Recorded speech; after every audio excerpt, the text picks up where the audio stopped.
And there we are. Hello, everyone. Welcome to my Let's Talk series, where I share conversations with those who support families navigate their international life successfully. But before we dive into the topic, if you follow us live, please share your questions in the comments.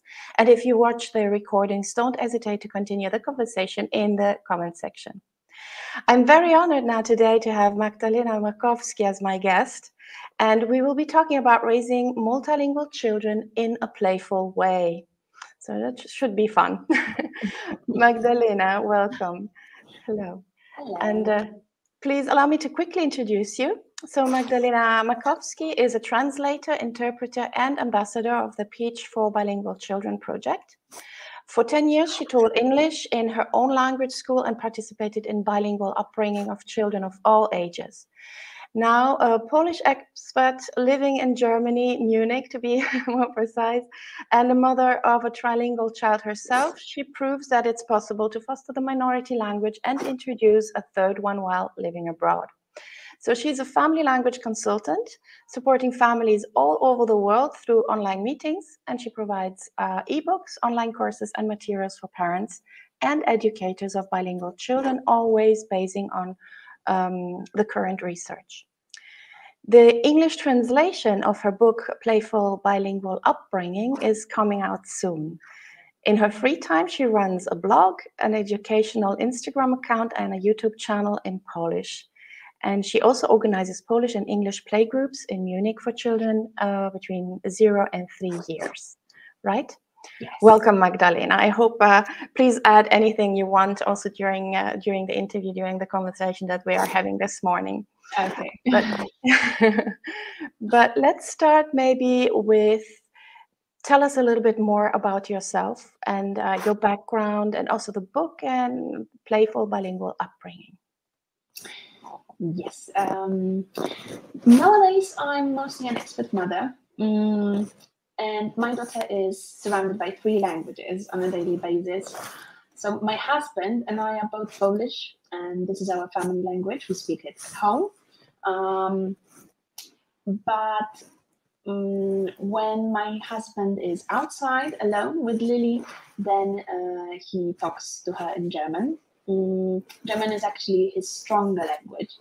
He's been living in Germany since he was 5, so it's just I know that usually we don't need to introduce the language of the surrounding so early, but we just figured that, you know, if it's his stronger language and he feels comfortable communicating with his daughter in German, then why not, give her this a little bit head start when it comes to German. And then I speak English when we are alone outside.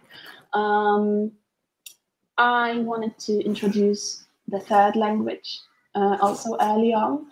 I used to be an English teacher, and I found it important to have a child that really understands that all the languages are equal, so to say, and we can also implement this third language early on without having the minority language really being left. Yes. Magdalena, can I just interrupt very quickly? I think I hear a bit the mic on your blouse. Could you maybe, we are hearing some additional sounds. At least I hear it. I hope maybe it's only me. But so just to give you a moment, there are then 3 languages that you are transmitting to Lily, your daughter. Yes. And you introduce also, yes, English and German and Polish. So. Yes. Is this better now? Much better, thank you. Okay. Okay. Yes. So this is my family, and professionally, I'm a translator and interpreter. As I said, I used to teach English when I ran my own language school back in Poland. So now I support other bilingual families through online and on-site meetings in Munich and Gdynia. This is my new project. In my ebook, bilingual, playful bilingual upbringing is also meant to help parents and educators foster their minority languages. So whether it's native or intended bilingualism, it's for them. So it's a guide to spending time with your child in an entertaining way, while also developing their speech and vocabulary. So this is the aim of the ebook. Okay, very good. So you're emphasizing the importance of the playful way to acquire a language or learn a language, which is in line with the studies on this matter, right? And so nevertheless, there are maybe also some rules for play. Well, we don't like this. It's like a contradiction in say, right? But games also all have rules. So can you please share some of these possible rules for play when transmitting the language? So tell us a little bit more about that. Yes, I know it sounds strange, rules for play, for having fun, but it's crucial to understand what play really is and what the aim of it is. So time dedicated for play is first and foremost time for fun, right? And building a bond between the parent and the child. This is also for creating wonderful memories. And I think that some parents forget about that. Like, we need to take care of this positive atmosphere and focus our attention on the child, right?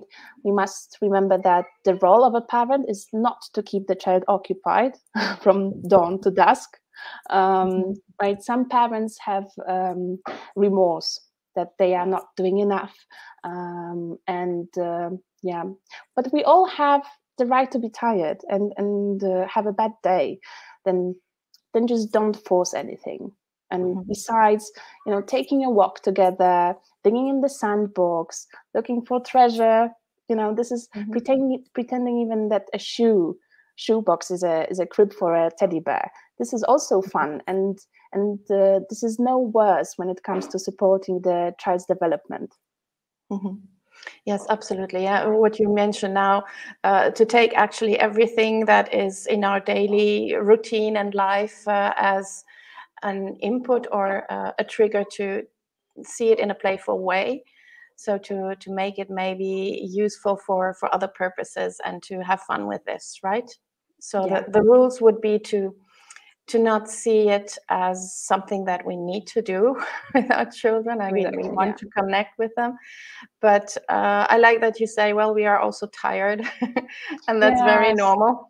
We need to set the bar not too high for ourselves. Like, if you feel that something is just too much for you at the moment, then just don't force it. It's really about spending a really nice time together in the end, and not really having this kind of obligation to do anything. Yes, absolutely. I think we have a comment, and I think I know who it is, although it takes on the screen Facebook user, it might be Yoshito. Absolutely, it's when a lot of learning takes place. In fact, this is one of the main messages that also I transmit to parents, and I think we're on the same page here. But let me just ask you another question. That what else should we actually then consider when we play with our children while transmitting the language? You said, okay, not taking it too seriously, taking also into account that there are periods where we are tired and not insisting too much on that. But we want to achieve a certain goal, right? We want to we want them to become fluent in our language, at least in understanding and speaking, whatever comes later, because we are now, at the moment, we are talking about children between 0 and 3, maybe 4, 5, yeah? Let's say we're targeting that group. So what else should we consider when playing with children whilst transmitting the language? Of course, if we want the language acquisition to be more effective, there are some tips to note down. So first of all, don't demand perfection and appreciate every effort. I think this is the most important rule here. Create an environment in which it is natural to keep trying, and remember to adjust the level to the child. And all of this will encourage the child to speak in general, right? Then the parent needs to simply speak a lot. just speak a lot, elaborate on the child's statements, comment on what's happening. This is how it really works. Yes, absolutely. And when I think about when you say yes, talk a lot with the child, I'm always confronted also with the fact that we all have different communication styles, and these communication styles also vary across languages and cultures, right? So the way that we talk with our children might differ within our family. So maybe I speak in a way with my children, I interact, I communicate with my children in a way that my partner doesn't. Yeah. What would you say could be successful ways to talk to and with children in a way that it stimulates actually their language development or speech development? Maybe I'll start with how not to communicate with the child. Yes. So in Polish, it's quite common, at least for the older generation, to simplify the pronunciation of words. So grandparents, but not only, they may try to speak as if they were a child, because they think that the child will understand them better this way, right? And so they avoid sounds that children are incapable of pronouncing at a certain age, like sh, ch, j, zh, very nice Polish sounds.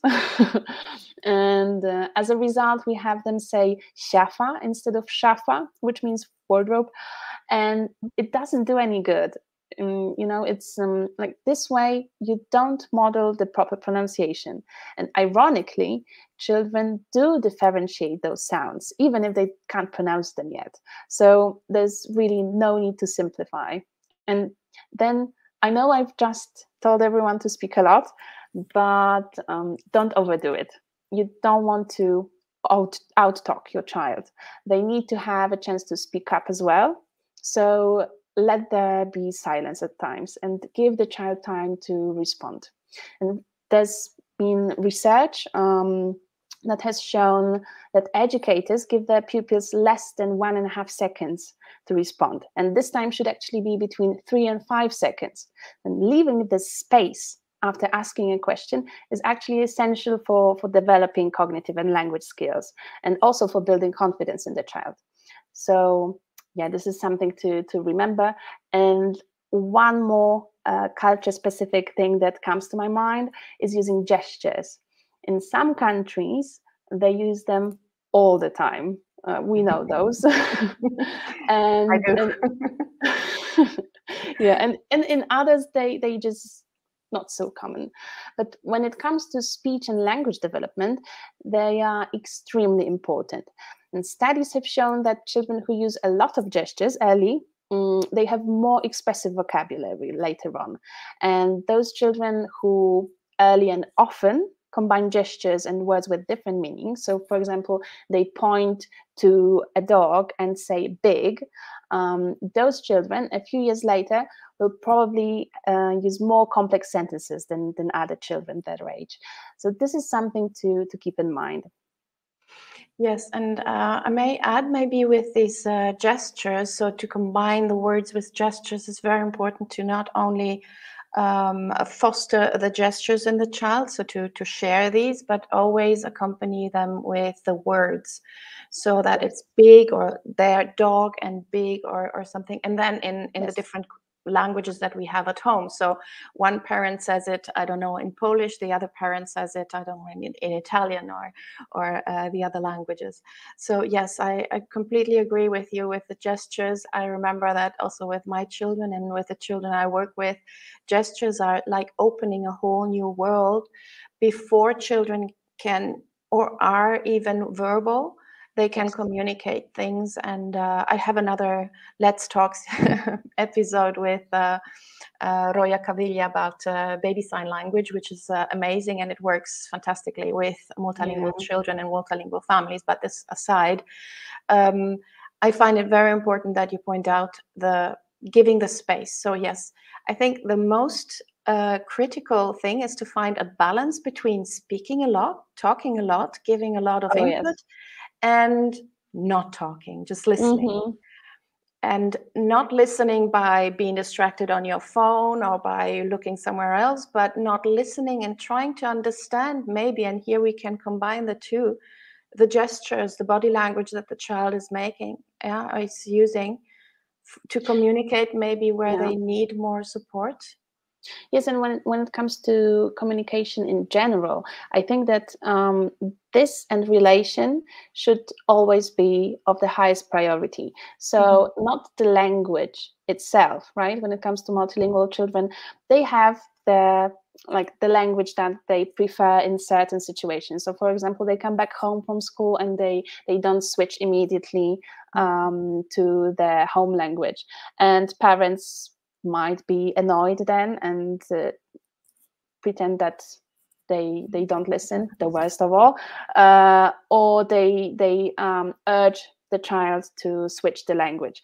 But I think that in this case, it's actually better to wait, to listen to the child, to listen what they have to say, and keep the conversation going, keep the relation growing, and then later on you can speak about the same thing in the other language, right, in the home language that you want to foster. But first of all, just put the relation and communication on top of your priority list. Yes, absolutely. I couldn't agree more. And I know I was very reluctant and resistant myself to switch to the home language, and I needed about an hour to get used to it. And I see this in my children, I see this in other children that also need some time to adjust to the other language. But it happens to us adults as well, right? If we are diving into another language during the day, and then we come home and we want to share even the basics, we have to switch. Sometimes it's easier, other times it's not. We were talking about we are tired, we are overworked, we are overwhelmed of things happening around us. So all this taken into account, we can be a little bit kinder towards ourselves and our children and arguing. But the communication needs to be and to stay the first priority, and not necessarily always the language that we want to transmit. Absolutely, I couldn't agree more. So how can we optimize now the vocabulary learning, right, in the target language, especially when we are not surrounded by all necessary cultural references? Yeah, we go out and there is another culture in front of us, and the children do not see signs, okay, this is maybe for older children, but still, and they don't hear our home languages spoken by the community. So I know we think very much alike when it comes to screen time, but maybe you can tell us more about that. Screen time in general, yes.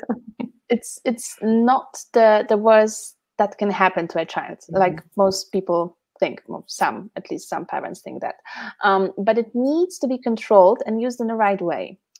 I always suggest following the recommendations of the World Health Organization and the American Academy of Pediatrics. So no screen time for children under 18 months, except for video calls, which is very important for expat families.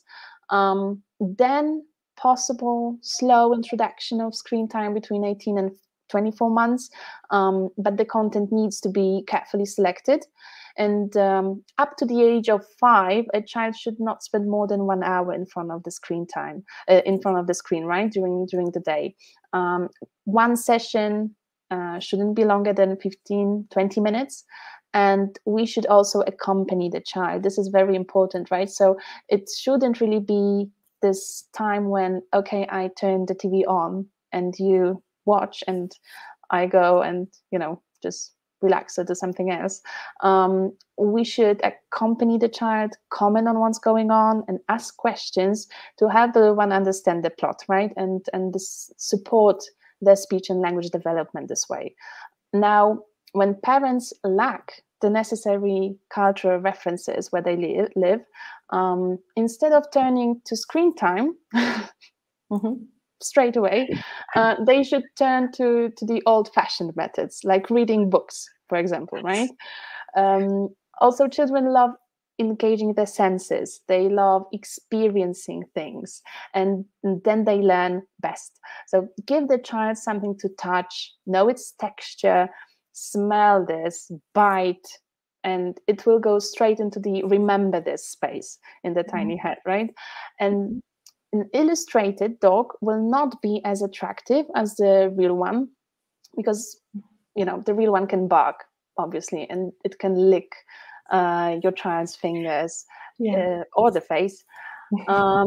And if there's no object to find, a physical object, then a realistic illustration is better than a simplified picture, because it's just easier to associate with real objects. So I think it really is difficult for parents living abroad to foster this minority language without using some digital support. But yeah, just try to be a little bit more old-fashioned, and it will it will be, I think, much better for the child. Yeah.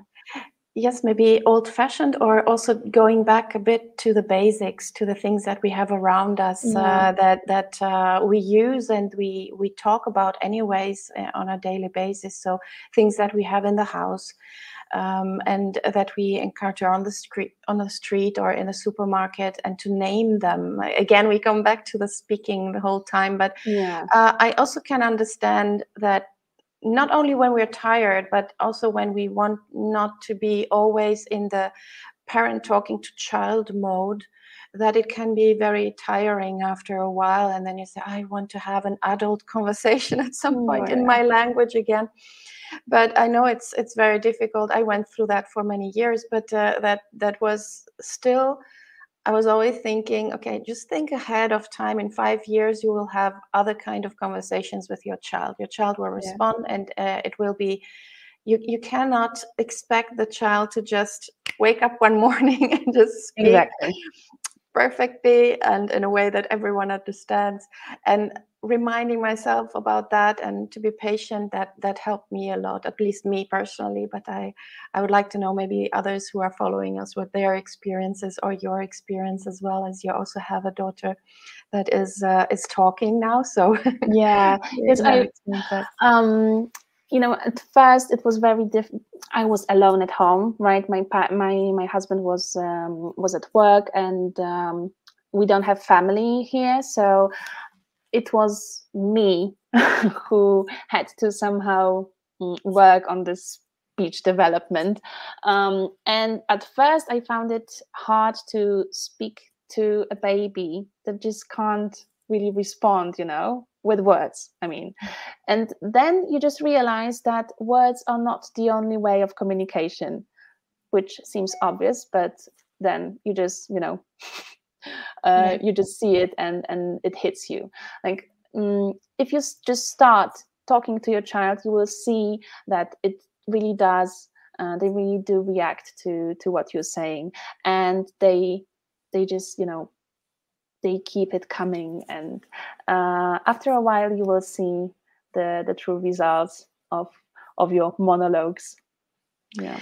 Yes, and then I think it's also about involving the children in something that is interesting for them. I mean, if I talk to a 2-year-old about, I don't know, the cell structure, it's completely abstract, unless you show it like little animals or something that they are attracted to. So in order to have them compelling, to use the term from Stephen Crushing, and to motivate the children actually to also follow us in maybe something that we are interested, or making what we are interested compelling for them, which is yes.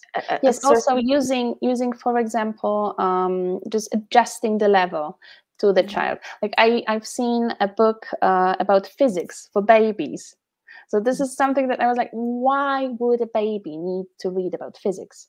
But then it was presented in such a nice way that, a child is actually sitting there looking at those pictures and just learning about neutrons and all of that. And it's really, really fascinating. So adjusting the level really does matter.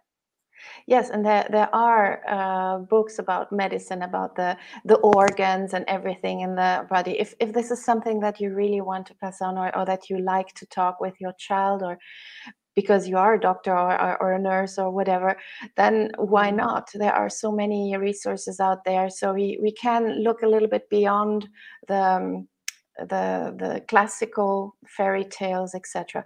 But the topic of today is actually playing. So can we come back to this playing, and to maybe also, when we were talking about motivating and finding compelling things for our children and we and our partners, every family member has another kind of character and another way of communicating, another temperament. Yeah. You mention different personality types in your book, and like described by Hippocrates. Can you tell us a little bit more about that? Yes. So it was the main reason for writing Playful Bilingual Upbringing. In those 10 years that I worked as an English teacher, I've noticed that not only adults have their preferred style of learning. And I started reading about that, about characters and temperaments. All of that was also applicable to children. So I started adjusting the way in which I introduced English to them, and the results were amazing. So we get children in a set with certain character traits. And the key to choosing the right activities is to discover the child's motivation. And this will vary depending on the child's temperament, right? So Hippocrates described 4 personality types, and the most common is this mix of 2 personalities in roughly equal proportions, or one dominant personality with a pinch of another. And we have then a sanguine, the fun-loving child, choleric, result-oriented and impatient, melancholic, detail-oriented, and phlegmatic, the peace-loving child. Then when it comes to learning styles, we have children who learn best when they see things. Others need to hear them. Some always need to move when acquiring new informations. And yet another group needs to touch and feel something. Something worth mentioning here. When I say that children like to move, I don't necessarily mean running around the block, right? Some children don't really like those very engaging physical activities, but moving is also, for example, drawing. You move your hand, right? You do something with your hand, you use your muscles, but it's not really sports, let's say, right? And when we know who our child is, the language acquisition is much, much easier. So for both the parent and the child. And in Playful Bilingual Upbringing, I collected 28 activities, and they are marked with suiting personality types and learning styles. And you can also quickly find ideas that develop fine motor skills, train memory, stimulate creativity, or support literacy. There are also some activities for siblings and groups. So I think that it is really crucial that we first define the personality type of our child, the preferred learning style, and then we can really see the difference in this language acquisition. And you just mentioned it's amazing. I'm looking forward to reading the English version of it that I can understand. I don't speak Polish yet, but it might come at some point. Yes. I don't know. Yes, that would be nice. So you were mentioning, okay, when practically thinking, okay, if I read your book and I have a child that is a choleric kind of child, and the other one is more a phlegmatic one, do you have also activities that combine these 2 different types? Or maybe, as you said, a child can be one type with a pinch of another, and then you might end up having 4 different types, more or less. So I'm always complicating things, I know, but no, it is possible though. So it's possible, yes. So you have also activities that cover this across personality types and across age groups and across communication types in children? Yes, at the end, I also add a few ideas that are more general, let's say, that are more applicable to a few of those types. But if you can't focus, for example, on the personality type, so you have a melancholic and phlegmatic, or whatever that was, then maybe they both are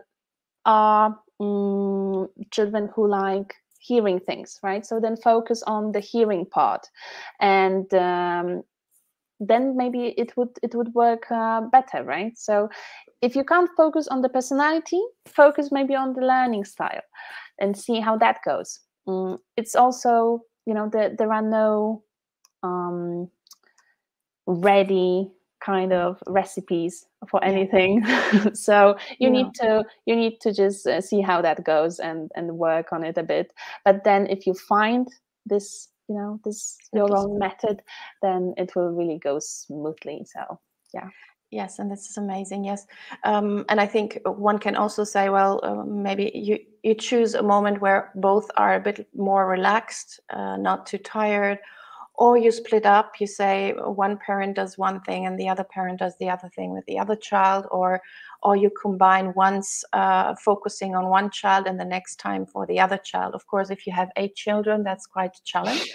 But let's hope that somehow you have a repetition in more or less the learning style or the communication style amongst your children. I know that my children, I only have 3, but they have different styles and different characters, all 3. Similar, coming from the same parents, but still different in their individual kind of settings. But also, if they are old enough to understand, then you can explain to them that, okay, now we're playing this, but next we will do this and that, so that the child that is not so much interested in one thing can just wait for the best to come, right?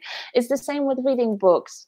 If you read with siblings, they do have their own preferences, and there is a 3 age gap between them, right? So you need to somehow work on this communication here and say that, okay, now we read about this little tiny frog, but later on we will read something about Joshua the Brave, and everybody will get the portion of something nice. Yes, absolutely. And here we would be now at another topic that I would like to highlight today, and that's actually in these kind of settings that you just described. What we also want to teach or show our children are social skills. The respect of the pace of the other one, or to being patient for a moment and then to chime in whenever ready, or anything else. But I would like to talk about now the social skills and speech development. So in children who were born short before or during the pandemic, which is a very actual topic now, as many have observed, and there have been quite some studies about this and observations and also results of these studies that tell us a lot. Would you like to share a bit? And I think I'm happy to share a bit longer, or to dedicate a longer period of this interview this morning to this topic, if you wish. Yes, I started reading about this a while back, and now I've written a blog post about that in Polish, unfortunately, for some. But there are, as we know, there are other articles in English. So, and it's actually very, very, it makes you stop and think about your child, how the pandemics has influenced, impacted your family, and I think that the thing that hit me the most was that parents now actually are more afraid that their children will not develop properly the speech and language and communication and social skills, then that they will just catch the virus, right? This is something that really defines, I think, the parenting right now. It is difficult, you know. I've noticed that because my daughter was born 2 months before the first lockdown, and I was really worried about those social skills, you know. At first, we could meet with other mums, and we could also exchange our ideas. We could see if other children are also this and that, if this is normal, that you know, they do some things. And then we just couldn't, and we were left alone. And I mean, expert mothers, this was, I think, even more difficult for us, because we couldn't just go to, I don't know, our parents, right, and say that I just need a break. You couldn't take a break because you were alone at home. You couldn't go see other mums so that children somehow, you know, keep playing together or something. This wasn't possible. And so it really impacted not only the children, but also parents. Like, parenthood during these times is not an easy thing. No, it's not, and it was not an easy thing. And I like that you point out the fact from experts or internationals, or those who don't have extended family nearby, or who maybe just arrived into the country where they spent then the last 2 years trying to figure out how to provide not only for in this exceptional situation, but who don't have that support that we usually have if we are living in a place for a longer period of time. So I think that kind of group has been a little bit neglected also by the studies. I read the studies that you shared with me, and they are mainly from those who already lived there, or who have maybe also sometimes the family around, which is a huge help. And if that help is not present, is not a given, then it's really just only the mother or the father or the partner and the child for those periods of time. But what I also liked, I think it was the study by the Baby Lab from Oxford Brookes University, where they also pointed out that even 1 day per week, if the child is in a nursery or in a childminder setting for 1 day a week, that they have, let me just quote, 24 words more, I think. 24 more words, yes. So in a recent study, it's the one from the Baby Lab from Oxford University, Brookes University, on what attending childcare does for children's speech, understanding, and thinking skills, we found that a child who regularly attended nursery or a childminder 1 day a week during the pandemic understood on average of 24 more new words over the research period compared with their peers. I think this is, when I read that, I said, okay, just 1 day per week is already great, yes. Giving great results. And yes, I think exactly. It comes back to a bit what we also emphasize every time we talk about transmitting our languages. We know we should give them a rich input, whatever this means, and varied input, whatever this means, with what we can do. That the quality or really focusing on those situations that we have with the children, that we have maybe that half an hour or an hour per day, if we can, where we really focus on the activity of the child, or what the child is telling us or wanting to tell us or communicating with us, makes a huge difference. So we don't have to, like you said at the beginning, we don't have to beat ourselves up and try to do more and more and sit down and read and then do an activity and go out and speak with the other ones and organize play groups. I mean, it's so much. It would be just a job in itself, and it would actually, I think, be too much also for us, for our own well-being as parents. So that was a data where I said, oh, this is helpful. I found it helpful, at least. Yeah, there were some, bright sides. Like some children came back to school or to nursery and so on, actually happier because they spent more time with their parents. of course, we don't know if this still was like the case when the time spent with those parents was rich when it comes to the linguistic development. But still, it's a happy child is a child that learns better. So there's, the foundation for the nursery or school to now build on. Mm-hmm. And may I just quote one other part of this article? I think it was now in The Guardian, but it refers to the same study where what everyone is interested in, do we see recovery and resilience, which is what I'm hoping for and what I'm expecting, to be honest, says the researcher. She says over Zoom from her home office. Well, I'm really on board with the message that the first 3 years really, really matter. And we come here now for the first 3 years. But parents can hear from that. If you don't get there early, it's too late, which is actually, please don't listen to that. And I quote, I continue with the quote, and that's not true. There's not a door that shuts. It's never too late to expose your child to the kind of enriching experiences they get from early years childcare settings, whatever the childcare is, whether it is the parent who is at home and speaks to the child and interacts with the child, not only talks to the child, right, but with, but also whatever we can get from a nursery or a child minder or something, that is already great. And the door never shuts. Would you like to tell something a little bit more about the door never shutting? Oh, I totally agree. I totally agree. I think that it's all about providing this rich environment, not only for the little babies. It's we never stop learning in general, and even though those first 3 years are the most important, or 5 or 8, we can go on like this.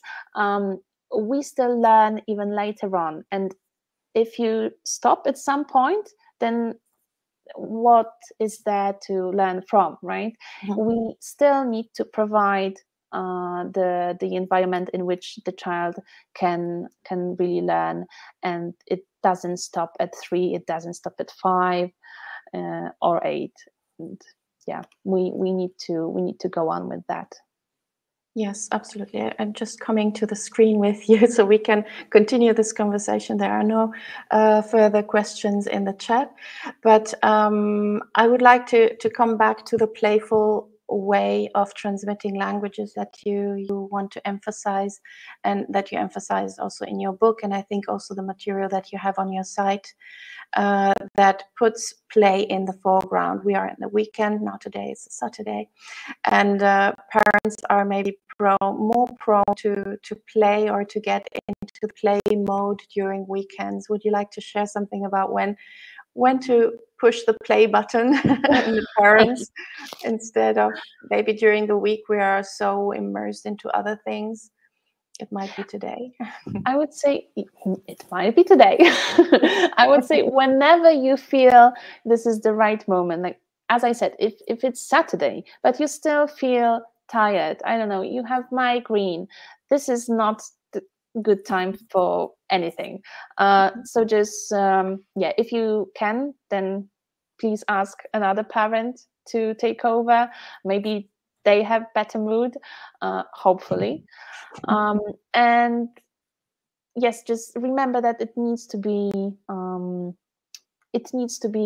in a very positive atmosphere. And if a parent is overwhelmed with anything, then the child just senses it. You can pretend that everything is all right, but children are very intelligent, and they can sense our emotions even if we don't want to show them.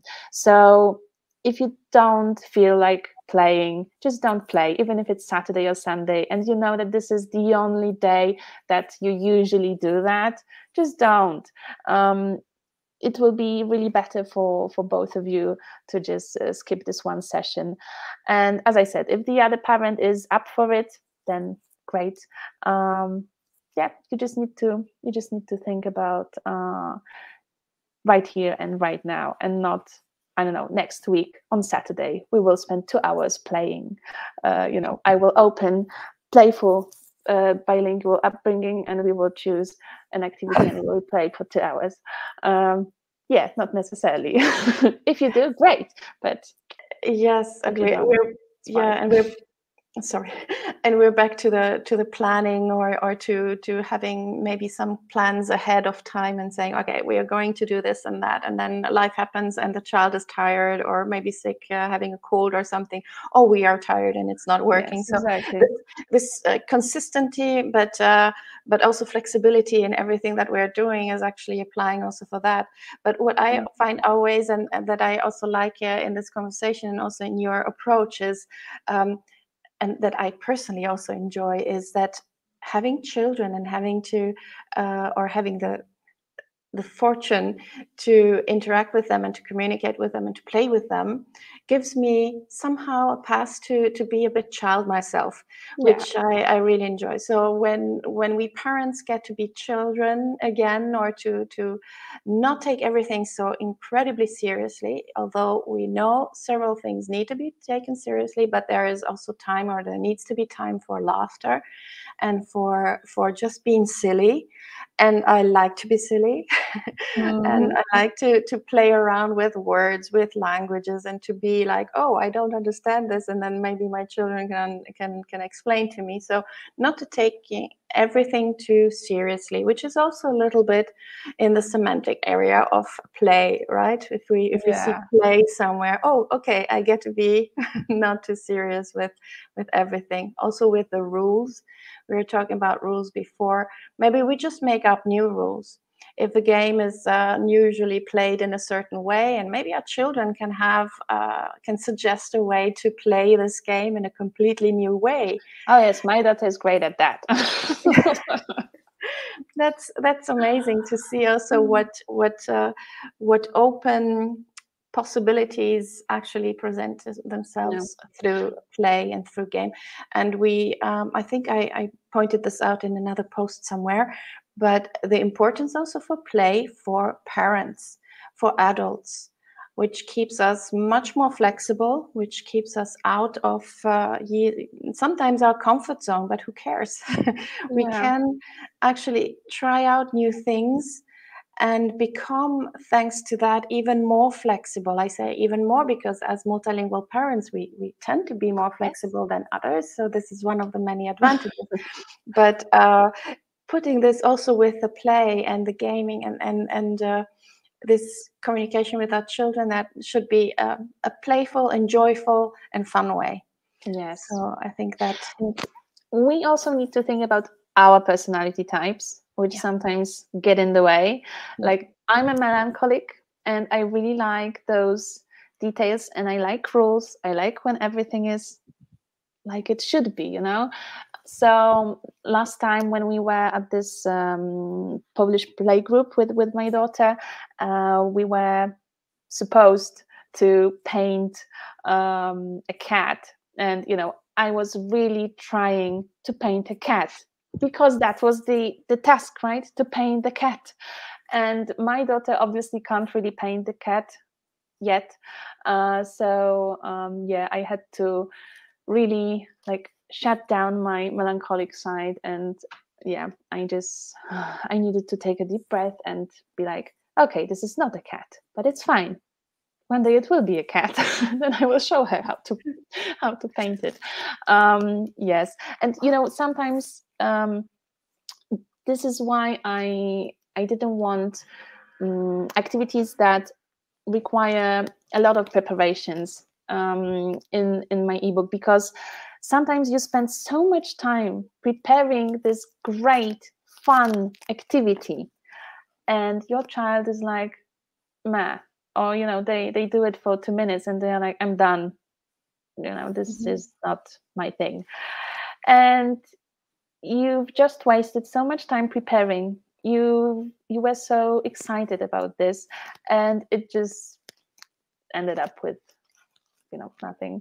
So I think that usually the simplest ideas are actually the best, and if it doesn't work, then fine, then just go on to another one. But you haven't just lost half of the day, preparing something that didn't work out. Yes, and I think it's a very important point because, well, you and I, we both are or were teachers, so you have a little bit the teacher's head on, and you know how to make someone do something or ask someone to get engaged with an activity or a game or playing something. So putting that head a little bit aside, especially focusing more on the child and how the child responds. I mean, in a class of 20, you know you have to go through the curriculum and to make this somehow stick in the best possible way. But with your own child, also you have something in mind. You have a certain plan, but you are actually allowed to be a little bit more flexible, and also to have this fun and the playful part. The bigger cart is that one. And as you said, yes, preparing things. I was never good to prepare things with my children for the exact reason that you just mentioned.